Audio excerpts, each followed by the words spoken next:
Good morning, ladies and gentlemen. How are you today? I have here one of my online friends. Her name is Tasha. She calls herself the Money Lady, and I have been reading her post. And as you guys know, I've been doing a lot of work on money, how I feel about it, how I think about it, how I act with and around it. And this is a woman who is an expert in that field. She's really been doing a lot of stuff to change her life and her relationship with money. So, Tasha, thank you so much for joining me. I really, really appreciate it. So can you tell me a little bit about you and a little bit about where you're from? Oh, sweet. Yes, lovely. Hi. I am from the west coast of BC, and I love where I live because I live by the ocean and I love being around water. It's one of my happy places. So I live very close to the ocean. I can drive in my car for 5 minutes and be on several different beaches, get my kayak, go out kayaking. So I really love that. I really love that freedom to be able to be by the ocean because many people don't have that or are not connected that way.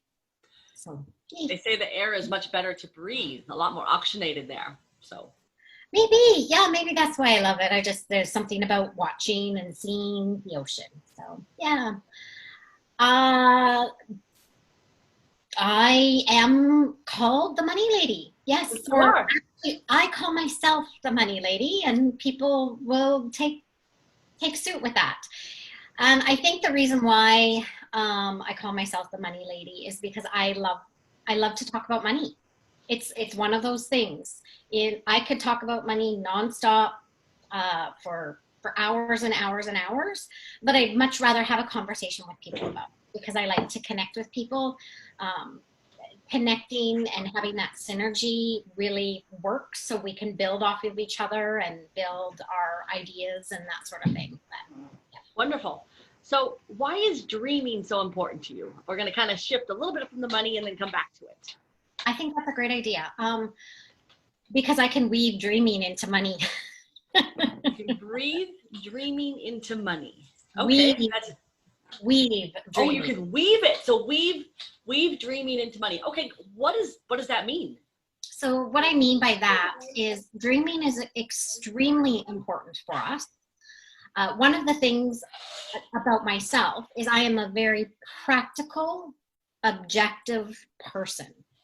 Part of that has to do with like my professional background and what I've had to do for years and years and years. And that's also just part of my personality. Like I say it like it is, I see it like it is, and I am just very practical, grounded in reality. Okay. But what happens when you're practical and grounded in reality is you forget how to dream. Because if you don't actually see how you can problem solve your way to getting there, to getting to a goal, then you stop dreaming. Okay, that makes a lot of sense. Because I'm very logical, and I did quit dreaming for a long time. Mm-hmm. Okay, so then how do you weave the? We're going to get back to this because I really want to learn how you weave the dreaming and the beliefs and the effort, what you've done to become the Money Lady together. How they intertwine and they work together to help you create more money in your life? Yeah. Well, I have even like a little example. Is for I had been working on my relationship with money, on my money story, on having integrity, because integrity is one of my values. So I really had a lot of integrity when it came to money and how I interacted with money and had money in my life. And so I was at a pretty solid place of knowing around money. And with that came the fact that my husband and we wanted to move to one of the most expensive cities in Canada because it was by the ocean.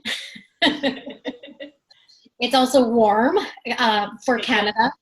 It's one of the most less fluctuating climates in all of Canada. So we don't get really cold weather, and we don't get a lot of snow, and we don't get extremely hot, like the 30, 35, 40 degrees, like many places in Canada do in the summertime. We get like mid-20s, but I'm from Canada, so people from the United States might, or other places around the world might. You're talking about high 90s. Yeah. So we just decided that we were going to make that happen. We moved to Victoria.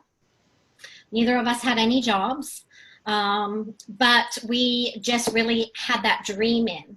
But because I was in a really good place around money and my relationship with money, and I just knew fundamentally that I would be taken care of, we got a beautiful condo that you could see by the ocean, in a place in Victoria, this is where I live, where like the rental market, you can't find places, like people, like there's no rent, but we were able to get a place to live with no jobs. That's saying something. That's saying a lot. Like the property management company picked us. We were moving, we had no jobs, we had no income, and we found a place. And so that example goes into dreaming and weaving money together. When you have a really solid foundation of a relationship with money, and you're really comfortable with it, you've lived with integrity with it, you understand and you value it and what it can bring into your life, then you can allow yourself to dream and really know that money's going to show up to have those dreams come to fruition. So, okay, yeah, that kind of makes sense. It makes a lot of sense, and I know you guys have definitely done a lot of actions.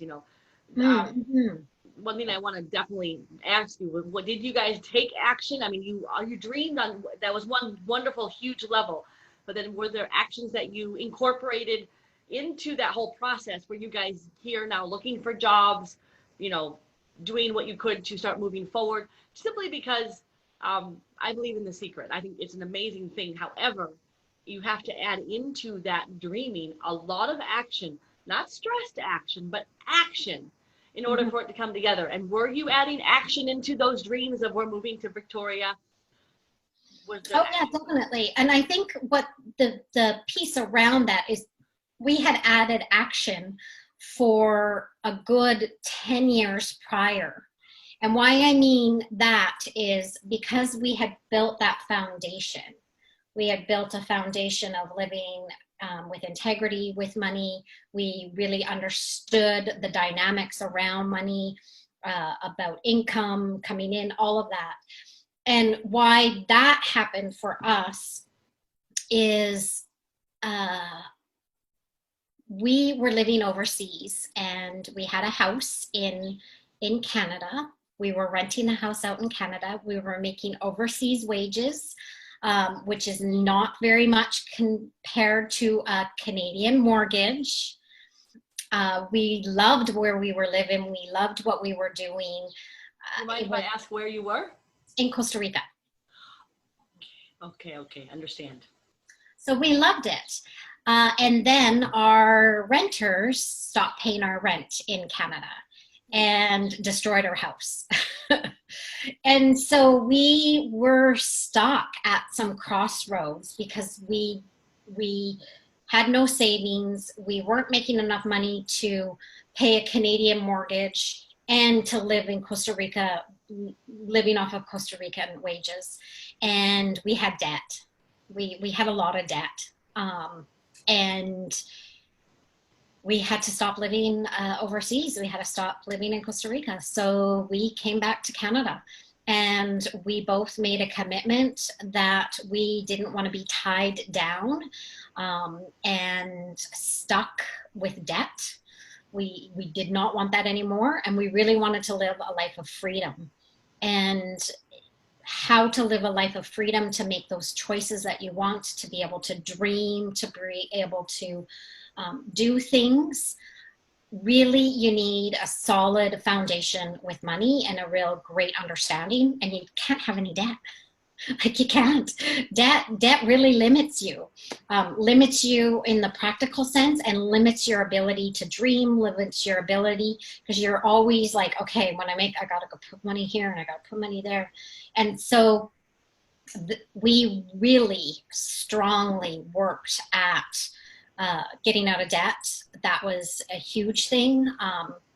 And I was on a mission, like a huge mission, because I was so frustrated that we had to come back to Canada and live in Canada and kind of shut that one door of those dreams aside because of the debt that we had, that we ended up paying in 18 months, paying off our debt, which our debt was like 150% of our income. So for the year or the month? For the year, like our grossly income, our debt was like really big. You would have to work nonstop and put all that money towards debt for a year and a half. A year and a half, we had to put a lot of money away. We basically put like about 70, almost 75% of what we were making onto our debt. And you lived that way in Canada, living on 25% of what you guys made. Yeah. So yeah, it was huge, but we were focused. We wanted to get, and then after that, we were focused on other things too. Like we were focused on different goals and different ways that we would be able to live a different lifestyle. And you know, there was lots of different people, but one of the things that I did is I always read and watched and listened to tips about how to. Sorry, baby. Sometimes things take a while. Mommy, you said we were going to go in the bowling alley. We're gonna In go. 1 minute. I hear ya. We're gonna go do Halloween today. So we're going to a bowling alley, and as you can tell, this is taking too long. Well, I can hurry up.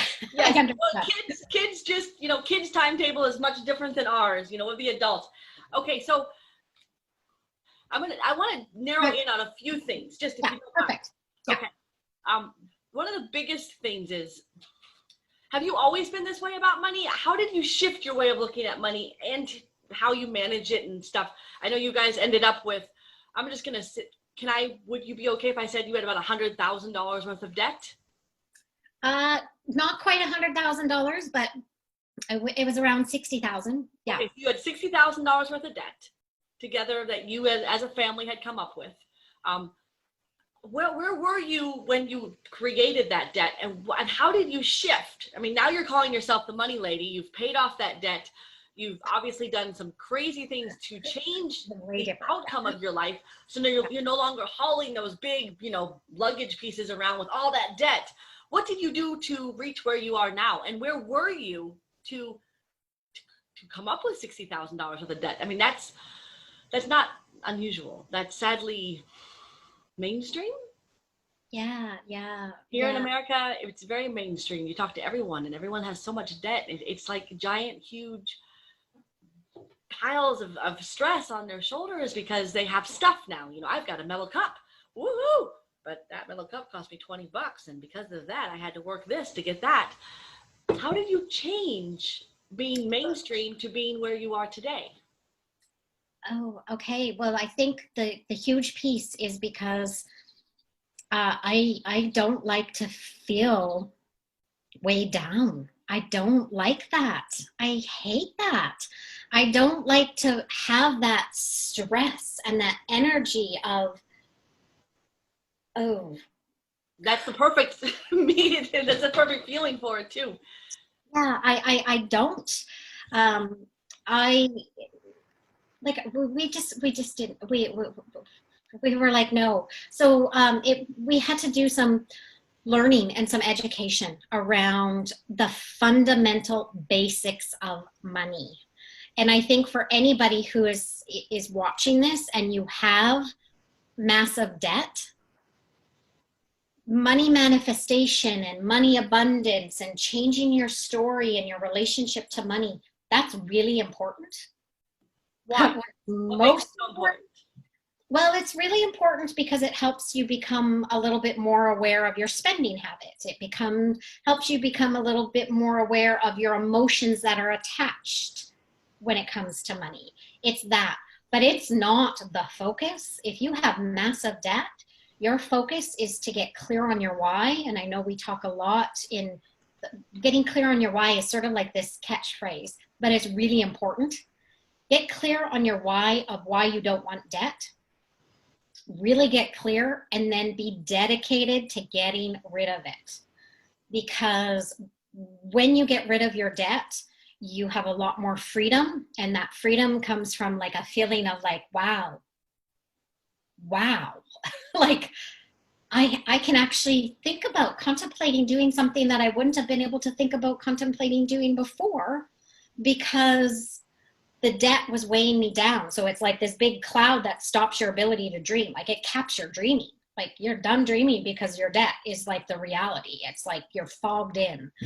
So read. So what book did you start? What made you know that you could change your story? I mean, did you hear something? Did you run across a book? Or did you always know that there was something different? That's actually a lovely question. Yeah. I haven't been asked that question about what made me know that I could do it. Yeah. We can go back to that. I really knew that I wanted to do it. Mommy, please talk to her again. I will. But let me finish this, okay? Hey, if you let me finish this, then we'll go to the store and we'll go to the gas station and I'll buy you anything you want. Okay. All right? One. How about two? I've got a negotiator on my hands. Wow. One, and I'm serious. You need to let me do this. Okay.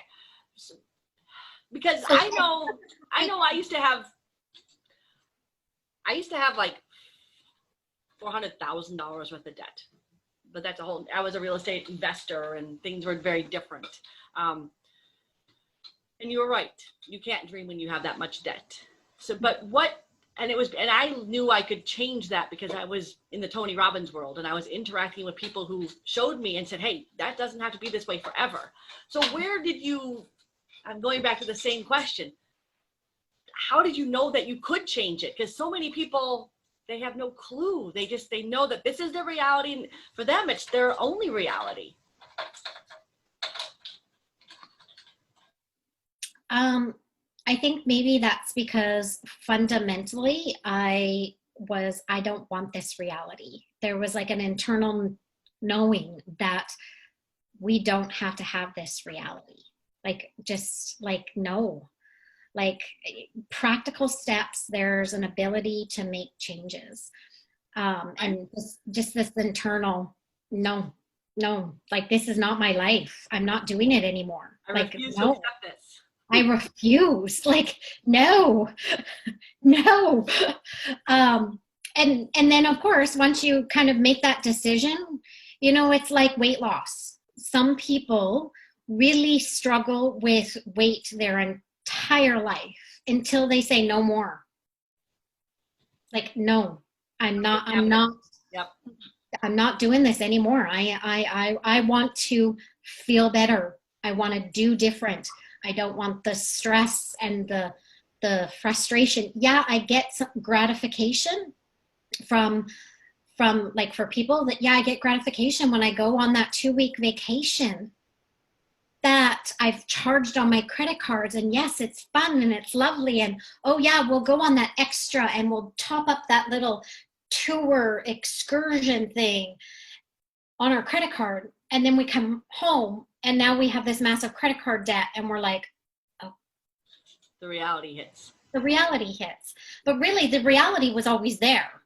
You knew every single time you were pulling out that credit card of, I really can't afford this. I really know that this is, but I deserve this because I worked hard all year, right? You put that in and you say those things in your mind. But deep down that I am not living in integrity with myself, and I'm not doing what I really know needs to be done. And what I really know needs to be done is saying, no, I am not doing that. So did you and your husband together decide to do this, or were you the leader? How did that work? Because sounds like you're in a pretty good relationship and you've been married for a while, and that's something special in today's world.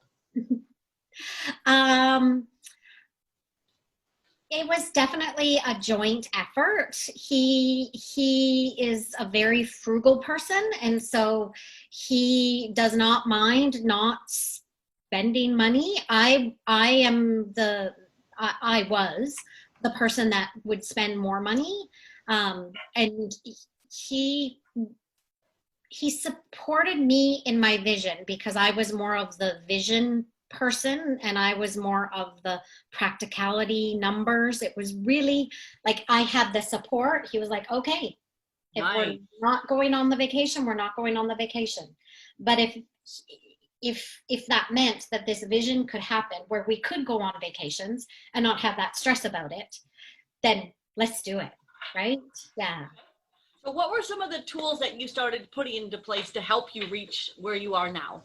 In your head and did you do mantras? Did you read any books? Did you do any exercises? Okay, well, yeah, I was big on somebody by the name of Gail Vaz Oxlade. Gail Vaz Oxlade, okay.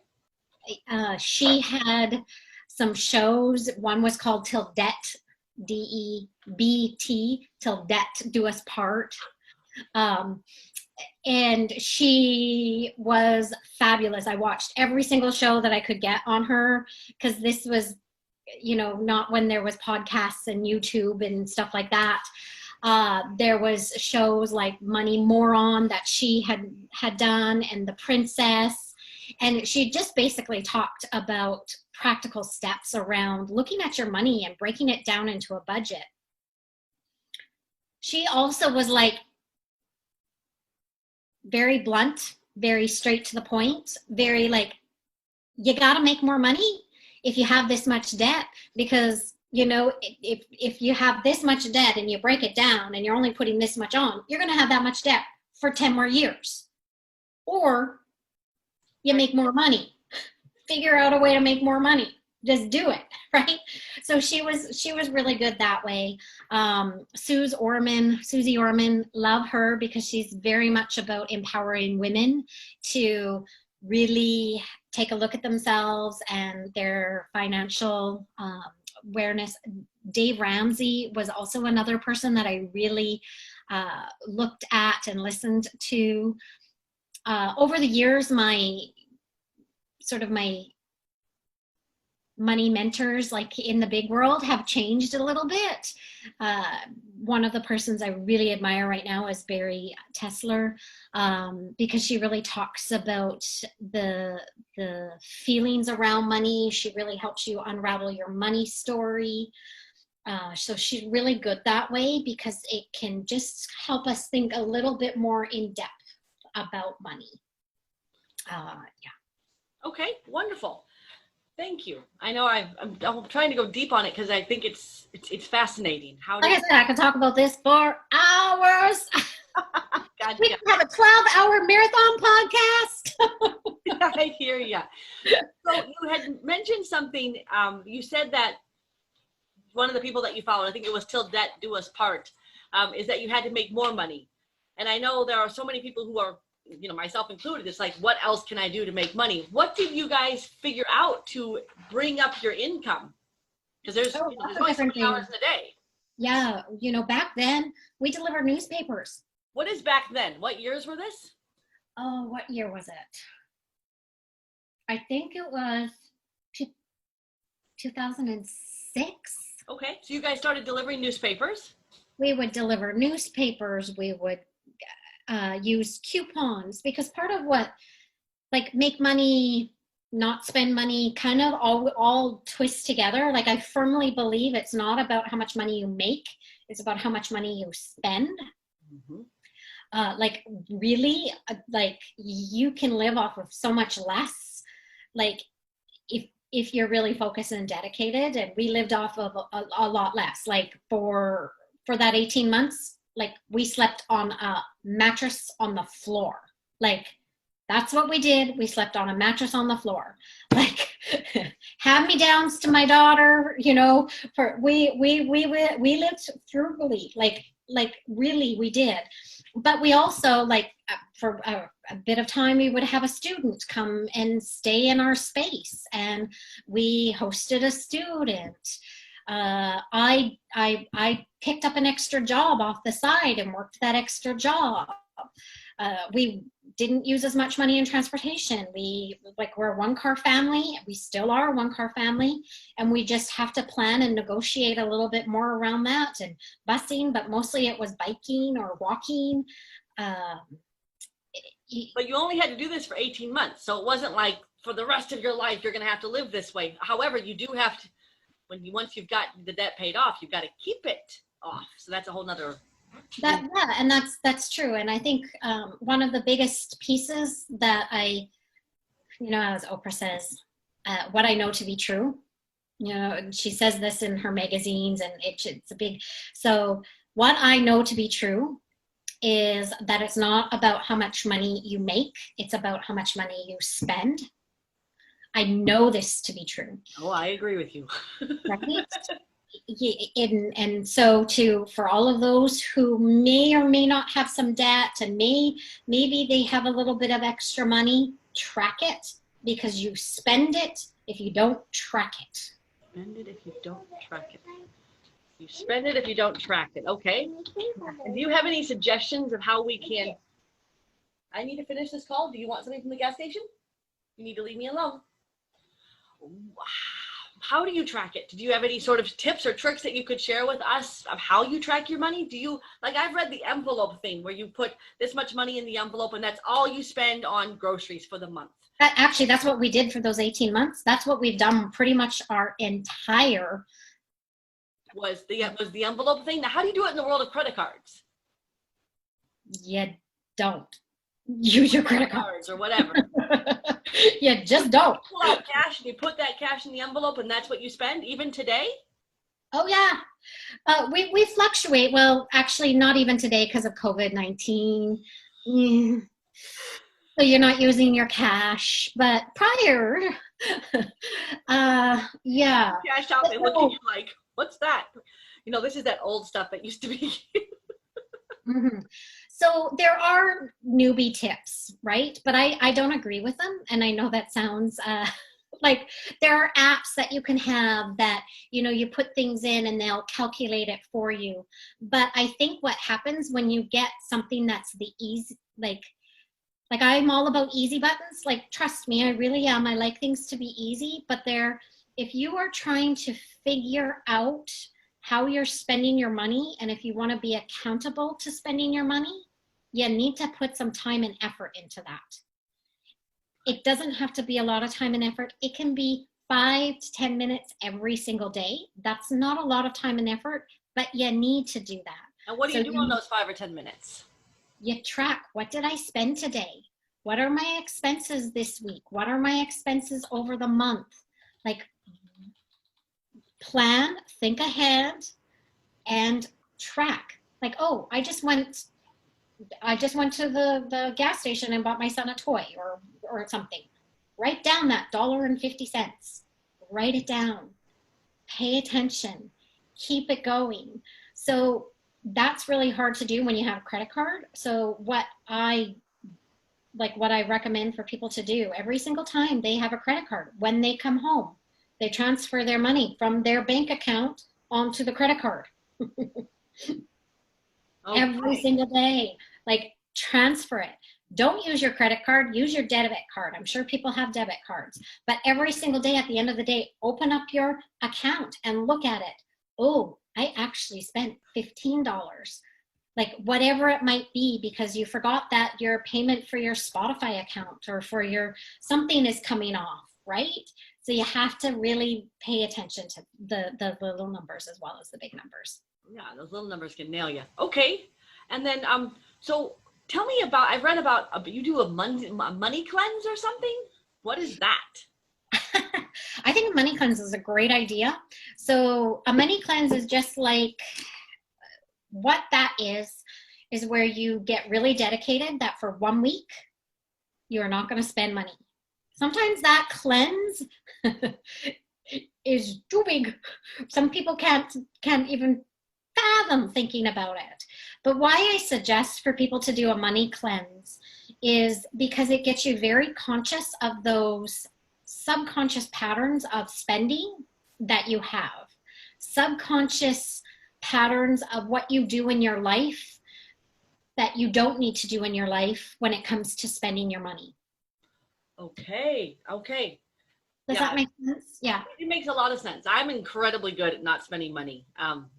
But that's been, living in other countries where you spend only cash and then you top it all off with, but wow, you've just given me some great tips that I'm going to start incorporating because I've been determined that I'm going to get even better at managing my money. And you're right. It's that 150, those 350 that just keep creeping up, that keep eroding what you're not spending, what you're saving. And I have to walk my son to school every day. And I'm just floored by the number of cars that are in the Starbucks drive-through because they don't even ask you. I went to Starbucks last week for the first time in months. They didn't even ask me what size I wanted. And the menu is, it takes $5.24 for a cup of coffee. And it's like, I make my own coffee. I have my own 2 cups at the house. I buy my quart of half and half for $4.49 and it lasts me 2 weeks. And I have my, however many cups of coffee. But it is that mindless spending that we don't even know we're doing. And so the money cleanse makes you say, I'm not spending anything. So it really brings to light that subconscious spending that you don't even know you're doing. Yeah. And I think also it brings light to subconscious wasting, especially when it comes to food. Okay. A little bit more detail on that, please. Well, because often what people will do is they will go grocery shopping. And then they will come home and they'll be like, what am I going to cook for dinner? Oh, I want this. I want this. Sometimes they'll run to the grocery store, grab something. But if you're on that cleanse, you're not running to the grocery store. And you'll find that your fridge becomes empty because you've used everything that's in your fridge. But a lot of times people throw away their food. And we are guilty of that sometimes because we didn't use that head of lettuce quick enough or whatever it is, and it's gone bad. And so, yeah, you eat what's in your fridge and that's it. That is so true. That is something I've been doing for a while, but I'm still throwing out that little bit of oatmeal that didn't get eaten. I went to my mom's house and threw out quite a bit of stuff, but so it's called the Latte Factor. Actually, what you were talking about is that coffee piece, and there's some books on it, and it really is true. It's the Latte Factor. It's about those little spending, like going to we have something called Tim Hortons, so we go to Timmy's. So many people go to Timmy's every day, and they think, oh, it's no big deal. It's only $3. Well, $3 times by 365 days in a year is $1,000. But more than 1,095. Yeah. So it does add up, and even if, it's only $15 a week. That's no big deal. Well, it is when you add it up over the long term. So, yeah. Okay. So what are your top 3 tips on money for someone who wants to save or to start taking some steps that will help them change their story on money and to start working towards where you are? What are the 3 tips you could offer them? I think one, what we just talked about, and that is tracking, right? Yep. I think what happens is money, one of my other truths that I know about is money ebbs and flows in your life. So sometimes you can be more flush than others. Okay. People will challenge me on that and they'll be like, no, both my husband and I, we've made the same amount of money, like pretty much every year for the last 5 years. And then I'll challenge back and say, yeah, but hasn't there probably been a year in that where you had more unexpected expenses?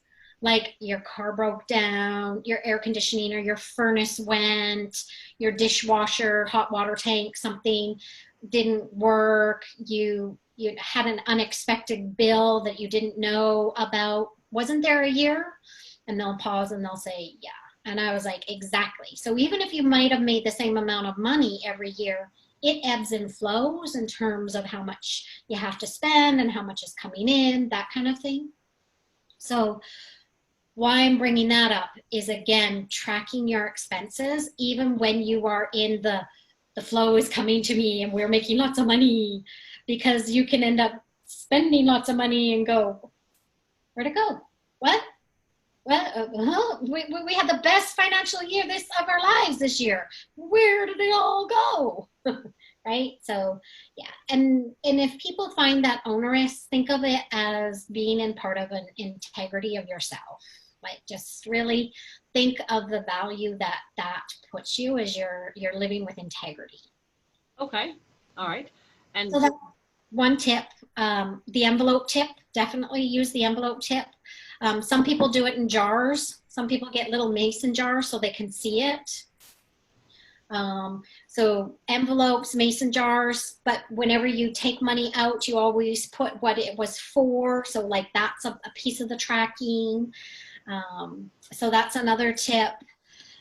Another tip when it comes to wanting to save money or to get out of debt is to really consider what you can do without. Yeah. That's a big one, huge one. So, do you have cable? If you have cable, do you really need cable? I know so many people are like, what's even cable? Right? Or do you have Netflix and YouTube, and which one do you watch more, and which one can you I find my kids on YouTube all the time, and we hardly touch Netflix. So I'm like, I'm spending $15 a month, but I'm paying for my mom's Netflix. That's a whole nother story. But it's like, I would really prefer not to have commercials on YouTube, which is where my kid spends most of his time. So it's because I'm not going to pay for both. So right, exactly. Make some of that. Be a little bit conscious around that. Be a little bit conscious about, bank fees. Now, I got rid of those years ago, but yes, I read the Latte Factor. That is actually, it was an email to me, the Latte Factor. I don't know how I got it, but it came to me in 2007 when I was a real estate agent, and it was the crash from hell.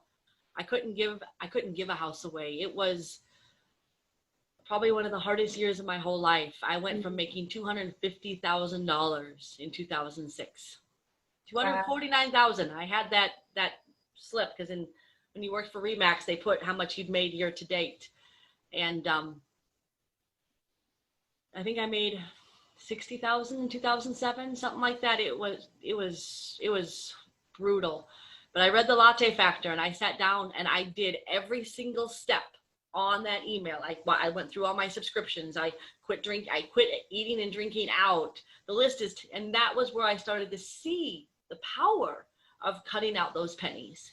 That's right. Yeah. See, it sounds like you and me are speaking the same language. We've been down this road a little bit around that, and how can we live a life where we don't have that weight of debt on our shoulders. Yeah, that's my number one goal, is debt free for sure. I definitely do I got some new credit cards when I got back to the States, and I used them. Mm-hmm. And they've been helpful. They've allowed me to do things that I wouldn't have done otherwise. But mm-hmm. I want to be debt free. That is one of my hugest goals.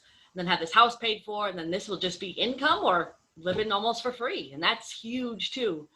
Yes. That was something I saw in India. I saw so many people without having to pay rent or mortgages, and that just gave them a freedom, because there was a lot less they had to make in order to survive. Mm-hmm. So. All right, so almost done. Dave Ramsey talks a lot about that. So if people are kind of interested around this idea about not having a mortgage, listen to Dave Ramsey. Dave Ramsey has lots of podcasts, or just listen to him and start to hear that why he's saying it. That makes sense, and start to kind of get yourself a little bit educated about it. Yeah. You must be a mind reader, because that was good. I was going to say, do you have any good podcasts or books you could recommend? Yeah. Anything additional to Dave Ramsey? So Dave Dave Ramsey, Susie Orman. Podcasts is the Money Maple Show, but that's specifically, it's a Canadian that talks about that. If you just want a little money boost, like, ooh, what's this? Is Daily Financial Optimum. That's on Spotify. Daily Financial Optimum or Finances Optimum. Let me pull it up. I'll put all this down in the comments, you guys, in case you want to find it. Daily Financial Optimum. Okay, maybe you can send that to me in a chat. Yeah, I will. And you're looking for The Soul of Money is a great book. Okay, The Soul of Money. All right. Yeah, The Soul of Money, and then Barry Tesler, The Art of Money. These aren't practical strategies, because pretty much this podcast we talked about a lot of the practical strategies around what to do. These are more of the changing your mindset, feeling more empowered, feeling more like, hey, I got this, and why do I have this? It really talks more about your relationship with your money and like the higher value of having money in your life that is healthy, like having a healthy relationship with money. Okay. I'm currently reading the book, The Money, The Love Story, and that's talking about subconscious, and it has been really, right? It's making me go deep on this whole family stuff and how my parents were, and then what's my story. It's been hard. Oh, yes.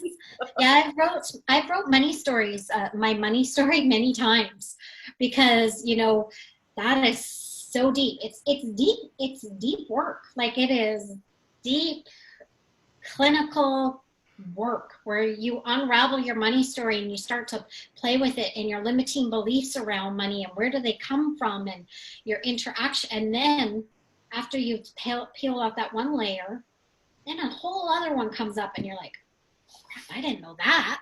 Oh boy.